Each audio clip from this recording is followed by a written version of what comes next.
राष्ट्रपति का अभिभाषण तकरीबन आधे घंटे बाद सेंट्रल हॉल में होगा।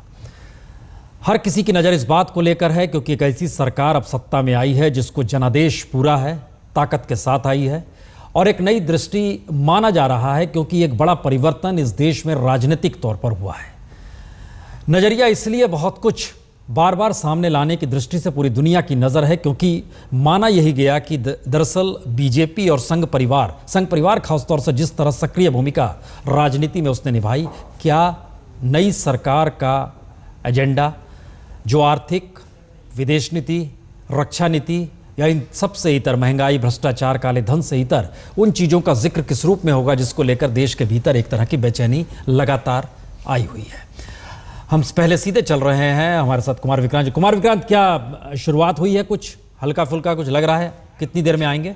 जी बिल्कुल, आप देख सकते हैं सड़क सुनसान हो चुकी है, रूट लग चुका है राष्ट्रपति का। अब से कुछ ही देर में, चंद मिनटों में राष्ट्रपति निकलने वाले हैं राष्ट्रपति भवन से। दिलचस्प ये होगा देखना कि क्या वो बग्घी से आते हैं, क्योंकि पिछले 3 दिनों में बग्घी जो है उसका आप कह सकते हैं तैयारियां उसकी दिखाई पड़ रही थी। तो क्या वो बग्घी से आते हैं? पसंद है काफ़ी बग्घी प्रणब मुखर्जी को। और उसके बाद वहाँ से निकल करके वो संसद भवन पहुँचेंगे जहाँ प्रधानमंत्री उनको मिलेंगे और वो उनके साथ सेंट्रल हॉल उनको ले जाएंगे और वहाँ पर सरकार का जो भाषण है वो राष्ट्रपति का अभिभाषण होगा, सरकार का एजेंडा वो पढ़ेंगे। यकीनन हम देख पा रहे हैं, सीधी तस्वीरें दर्शकों को बता दें, ये हम सीधी तस्वीर जो आपको दिखा रहे हैं राष्ट्रपति भवन से है जहां पर तैयारी कर ली गई है। और ये जो इस गौरव हमारे साथ हमारे सहयोगी जुड़ चुके हैं। गौरव, जरा बताइए और समझाइए कि ये पूरी प्रक्रिया होगी किस रूप में जो कि राष्ट्रपति भवन से सेंट्रल हॉल तक पहुंचने की। इस समय ये राष्ट्रपति अंगरक्षक राष्ट्रपति के अभिवादन के लिए यहाँ पर खड़े हुए हैं। कहा यह जा रहा था कि राष्ट्रपति, उनकी इच्छा थी कि वो अपनी बग्गी में ही संसद जाएं, लेकिन गर्मी इतनी ज्यादा है, 47 के पार है आंकड़ा।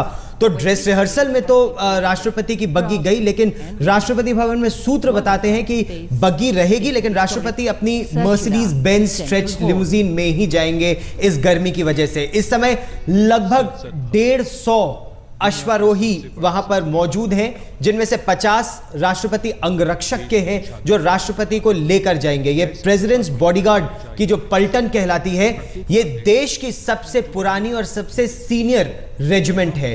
प्रेसिडेंट्स बॉडीगार्ड 150 सिपाहियों का यह दस्ता है पुण्य प्रसून जी। और इसमें केवल राजपूत, जाट और सिख जवान, सभी जवान 6 फुट लंबे, सभी घोड़े 157.5 सेंटीमीटर लंबे या उससे ज्यादा उनका कद है और इनके जीवन का एक लक्ष्य है राष्ट्रपति की सुरक्षा। हम इस पे आते हैं जिस बात का आप जिक्र कर रहे हैं, लेकिन एक जिक्र आपने बड़ा महत्वपूर्ण किया कि गर्मी की वजह से राष्ट्रपति मर्सिडीज में बैठेंगे। इस देश के प्रधानमंत्री नरेंद्र मोदी ने गली गली छान मारी है, मुफलिसी में जीवन बिताया है, गरीबी और गुरबों की बात सेंट्रल हॉल में हो चुकी है। इस देश का राष्ट्रपति का मिजाज, क्या ये माना जाए कि आप कह रहे हैं कि वो मर्सिडीज में इसलिए जाएंगे क्योंकि गर्मी बहुत है? राष्ट्रपति की इच्छा तो थी कि वो अपनी बग्गी में जाएं। राष्ट्रपति भवन में मेरे सूत्र बताते हैं कि राष्ट्रपति जब राष्ट्रपति भवन में एक कमरे से एक बिल्डिंग से दूसरी बिल्डिंग तक जाते हैं तो अपनी बग्गी में ही जाते हैं। राष्ट्रपति भवन के अंदर वो अपनी गाड़ी का इस्तेमाल नहीं करते। उनकी इच्छा थी कि वो अपनी बग्गी में जाएं, लेकिन जो उनके सलाहकार हैं उन्होंने सलाह दी कि वो अपनी कार में जाएं, अपनी स्ट्रेच लिमोजीन में जाएं। और यही सूत्र बताते हैं कि इस समय वो करेंगे भी। जो राष्ट्रपति अंगरक्षक हैं वो अपने घोड़ों पर होंगे। ये सभी घोड़े या भूरे रंग के हैं या एक इनमें सलेटी रंग का है और ये राष्ट्रपति के इर्द गिर्द रहेंगे। 50 घोड़े उनके आगे, पीछे और दोनों तरफ चलते हैं। ये पूरी जो टोली है ये अपने लैंसेस के साथ रहते हैं, यानी इनके भाले इनके साथ रहते हैं, इनकी तलवारें इनके साथ रहती हैं। और ये प्रथा सन 1773 से चली आ रही है, जब ये गवर्नर जनरल्स बॉडीगार्ड्स कहलाते थे। उससे पहले गवर्नर्स बॉडीगार्ड कहलाते थे, फिर वाइसरॉयज बॉडीगार्ड कहलाते थे और अब प्रेसिडेंट्स बॉडीगार्ड कहलाते हैं। आलोक मेहता जी, हमें याद आ रहा है कि अगर आप इतिहास को पलटें तो 18 जनवरी 1927 Lord Irwin, governor general of India, बग्गी से ही पहुंचे थे इस संसद भवन में जो पहली सभा लगी थी। उसके बाद कॉन्स्टिट्यूशन की सभा लगना, फिर नेहरू का भाषण, वो सारी दूर की गोटी है। लेकिन हम ये देख रहे हैं, जिसका जिक्र अभी कर रहे हैं गौरव जी, क्या ये एक प्रतीकात्मक परिवर्तन भारतीय राजनीति में आया है या जिंदगी जीने के तौर तरीके में आया है कि आप घोड़े आए बाएं साएं अगल बगल चलेंगे और इसको आप प्रोटोकॉल बनाएंगे लेकिन राष्ट्रपति लिमोजिन से चलेंगे? देखिए, समय के साथ जैसे कहते हैं ना, ड्रेस बदल रही है। आपने देखा होगा संघ के लोगों की भी ड्रेस बहुत सारी बदल गई है। इसलिए गांधी टोपी अब कहाँ दिखाई देती है? आज़ादी के बाद हमारे जितने पार्लियामेंट, बल्कि हम तो 70s के बने, यदि कहीं 80 के पहले भी जब पार्लियामेंट हम जाते थे तो ज़्यादा टोपी लगाए लोग दिखते थे, चाहे वो समाजवादी हों या कांग्रेसी हों या जनसंघ वाले भी काली टोपी लगाते थे।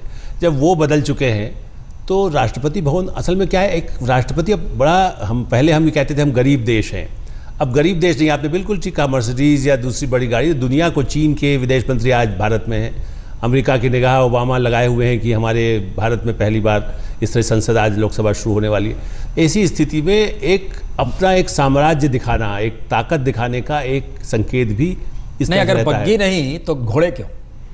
वही एक परंपरा, ये सबसे बड़ी बात यही है कि उन चीज़ों में बदलाव हो सकता है। मैं एक बात प्रश्न जी जोड़ूँ, यदि एक मिनट हो मेरे पास, कि राजीव गांधी ने एक बार ये कहा था, जैसे अभी गौरव जी बंद गला पहन के आए हैं, इनको देख करके हमें गर्मी लग रही है, क्योंकि होता क्या है कि उन्होंने, राजीव गांधी ने कहा था कि भाई ये ड्रेस बदलिए। हमारे यहाँ कलेक्टर के समय में काला कोट, गला बंद, या तो बंद गला हो या काला कोट पहन के टाई लगा के आइए, अंग्रेजों के समय का चला रहा था।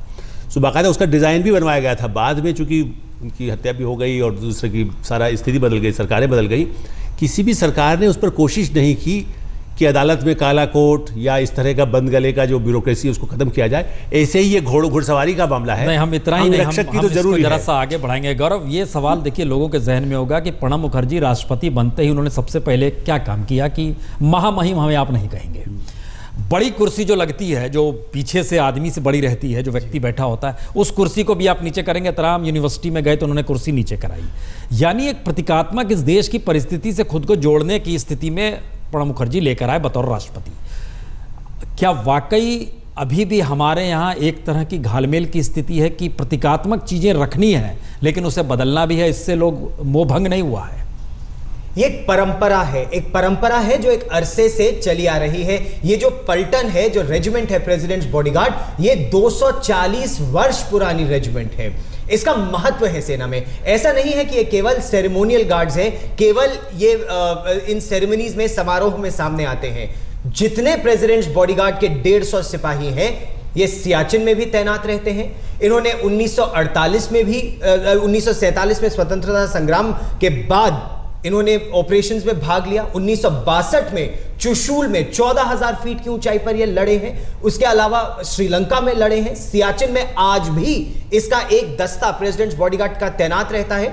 सेरेमोनियल गार्ड्स भी हैं, क्योंकि इससे आप अपना, जैसे आलोक जी बिल्कुल सही कह रहे थे, एक तरह से आप अपना शक्ति प्रदर्शन भी करते हैं, परंपरा से जुड़े भी रहते हैं और आप आगे भी चल रहे हैं। कई पुरानी परंपराएं रुक गई हैं, बंद हो गई हैं, लेकिन कुछ परंपराएं अभी भी चल रही हैं। ये 6 फुट के हैं, सभी सिपाही मिनिमम 6 फुट के हैं और ये बिल्कुल सीना ताने एक टक देखते रहते हैं, खड़े रहते हैं, बिल्कुल हिलते नहीं हैं। घंटों इसकी ट्रेनिंग होती है। जो इनके घोड़े हैं सभी 157.5 सेंटीमीटर कम से कम ये लंबे हैं और केवल जाट, सिख और राजपूत सिपाही ही राष्ट्रपति अंगरक्षक। गाड़ियों का काफिला लग चुका है राष्ट्रपति भवन में, हम आपको दिखला रहे हैं। लेकिन जिस बात का जिक्र लगातार गौरव कर रहे हैं उसमें एक बात रखनी जरूरी है। 1999 में राष्ट्रपति का अभिभाषण, 2004 में राष्ट्रपति का अभिभाषण, 2009 में राष्ट्रपति का अभिभाषण। कभी उस अभिभाषण में रक्षा को लेकर, रक्षा नीति को लेकर और सैनिकों को लेकर उस अभिभाषण में जिक्र नहीं हुआ है। 62, 71 के बाद युद्ध को लेकर करगिल एक जहन में आता है और करगिल के बाद का जो अभिभाषण था उसमें भी इस बात का जिक्र नहीं था कि किस तरीके से पाकिस्तान या फिर हमलावर स्थितियों में सेना और सैनिकों का जिक्र हो। यह जिक्र कभी नहीं किया गया। ओके, राष्ट्रपति भवन से राष्ट्रपति प्रणब मुखर्जी बाहर निकले हैं और ये काफिला संसद पहुंचेगा, संसद के सेंट्रल हॉल में, जहां पर राष्ट्रपति का अभिभाषण होना है। गौरव, ये जो हम पूरी की पूरी प्रक्रिया देख रहे हैं एक पारंपरिक तरीके से बहुत अतीत को याद दिलाती है, लेकिन आगे गाड़ी में बैठना है वो थोड़ा सा पारंपरिक परिस्थितियां बदल जाएंगी। लेकिन जरा बताइए ये पूरा का पूरा गार्ड ऑफ ऑनर किस रूप में है? राष्ट्रपति के सामने उनके 2 एड डी कैंप हैं, उनके पीछे उनके मिलिट्री सेक्रेटरी हैं। अभी राष्ट्रपति राष्ट्रपति अंगरक्षक का सैल्यूट लेंगे।